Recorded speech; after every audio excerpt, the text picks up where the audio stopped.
तो कैसे हैं आप लोग। स्वागत है मेरे YouTube चैनल में और आप देख रहे हैं अल्बर्ट सचिन। चलिए वीडियो को स्टार्ट करते हैं। आज हम बात करने वाले फेसबुक वायरल फोटो कैसे बनाओगे 30 सेकंड। आपको कुछ करने की जरूरत नहीं, सबसे पहले आपको एप्लीकेशन की जरूरत पड़ेगी। तो चलिए प्ले स्टोर ओपन करते हैं। एप्लीकेशन का नाम है फोटो लैब। चलिए सर्च करते हैं।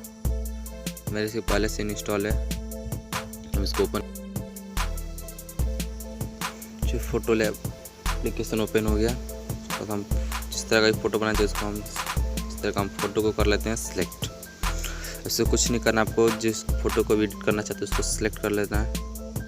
सिलेक्ट ग्रीन वाले आइकन पर क्लिक कर आपको देखिए फ़ोटो बनकर तैयार हो जाएगा। प्रोसेस हो रहा है, प्रोसेसिंग।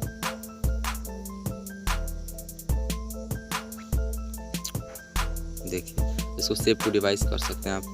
फोटो बनाना बहुत ही आसान है। चलिए वीडियो को लाइक, सब्सक्राइब, शेयर, कमेंट जरूर करें। साथ ही बेल आइकन को दबा के प्लेट्स